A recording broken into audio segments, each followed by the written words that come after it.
Hello friends, इस video में आज हम डिस्कस करेंगे जो नॉन फेरस हमारा जो मेटल्स रहता है उनका एक्सट्रैक्शन किस प्रोसेस से करते हैं, यानी कि उस प्रोसेस के बारे में डिस्कस करेंगे। जो मेनली हम लोग 3 प्रोसेस से उसका एक्सट्रैक्शन करते हैं। हाइड्रोमेटलर्जिकल प्रोसेस है और पायरोमेटलर्जिकल प्रोसेस है और इलेक्ट्रोमेटलर्जिकल प्रोसेस है। इस सभी मेटलर्जिकल प्रोसेस को हम लोग थोड़ा में डिटेल में डिस्कस करेंगे और थोड़ा यहाँ नॉन फेरस यानी कि जो फेरस नहीं रहता है, जिसमें आयरन नहीं रहता है, आयरन को छोड़ के जो सभी हैं वो नॉन फेरस कहलाते हैं। जो मेटल्स है जैसे कि एल्यूमिनियम है, कॉपर है, जिंक है, मैग्नीज है और लेड है, टीन है, ये सभी क्या कराते हैं नॉन फेरस मेटल्स इनको बोलते हैं, क्योंकि इसमें फेरस नहीं रहता है। तो दोस्तों ये तीनों के बारे में अभी हम लोग डिस्कस करने वाले हैं टॉपिक के बाद। अभी फर्स्ट टॉपिक देखते हैं। Extractive metallurgy deal with the production of unusable metal of their ores, यानी कि जो हम लोग क्या करते हैं अनयूजेबल मेटल्स जो रहते हैं उनको, जो बहुत ही कम ही यूज़ में आते हैं, उनको क्या करते हैं नॉन फेरस मेटल करते हैं, जिसमें आयरन हम लोग क्या करते हैं नहीं रहता है। अगर रहता भी है तो किस में रहता है, इंक्लूजन्स के फॉर्म में रहता है, जिसे हम लोग उसको बाहर निकाल लेते हैं। जो non ferrous metal extractive metallurgy concentrate and upon non ferrous and such as aluminium, यानी कि aluminium, copper, zinc, manganese, lead, ten, ये सब क्या है non ferrous non ferrous metals है, जिसको हम लोग क्या करते हैं नॉन फेरस मेटल्स का एक्सट्रैक्शन करते हैं, प्रोसेस की यूज़ करते हैं। तो जो नॉन फेरस मेटल्स है वो उसको क्या दिमाग में ores mainly contain the important metal as well as the considerable amount of the otherwise material, यानी कि जो हम लोग जिसमें मेटल का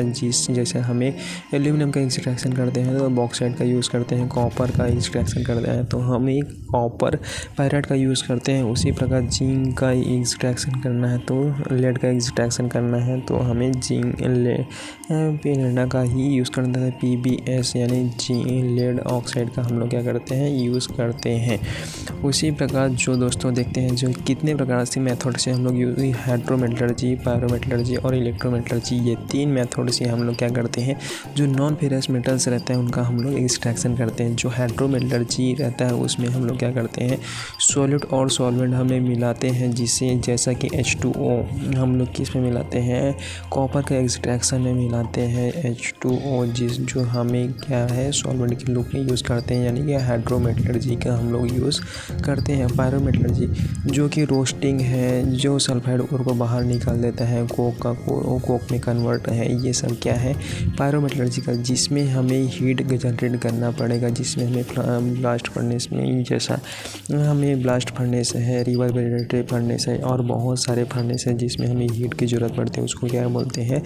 पायरोमेटलर्जिकल प्रोसेस बोलते हैं। और इलेक्ट्रोमेटलर्जिकल प्रोसेस जैसे हम लोग एल्यूमिनियम का एक्सट्रैक्शन करते हैं तो एल्यूमिनियम प्लेट का हम लोग क्या करते हैं यूज़ करते हैं और उसका एक्सट्रैक्शन करते हैं। वैसे भी कॉपर का भी हम लोग एक्सट्रैक्शन करते हैं तो इलेक्ट्रोप्लेटिंग जो रहता है उसका हम लोग यूज़ करते हैं, जिसमें एक रहता है एनोड रहता है, दूसरा क्या रहता है कैथोड रहता है, ये दोनों का हम लोग क्या करते हैं यूज़ करते हैं। इस प्रकार दोस्तों जो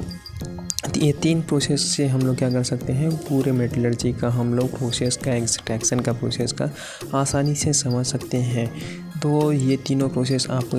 कंटिन्यू 2 से 3 बार लिख के देखिए और याद रख लीजिए कि हम लोग यही प्रोसेस से हम लोग क्या करते हैं फेरस हो या नॉन फेरस जो है उसका हम लोग एक्सट्रैक्शन कर सकते हैं। मैक्सिमम जो फेरस रहता है यानी कि आयरन रहता है उसको हम लोग पायरोमेटलर्जिकल प्रोसेस से ही हम लोग एक्सट्रैक्ट करते हैं। तो दोस्तों ये वीडियो कैसा लगा, थोड़ा भी अच्छा लगा होगा आपको, थोड़ा मेटलर्जी के बारे में समझ आया होगा तो इस वीडियो को लाइक करें और चैनल को सब्सक्राइब करें और अपने दोस्तों को ये वीडियो शेयर करें। नॉलेजेबल वीडियो है, इसीलिए मिलते हैं दोस्तों नए वीडियो में, तब तक के लिए थैंक यू।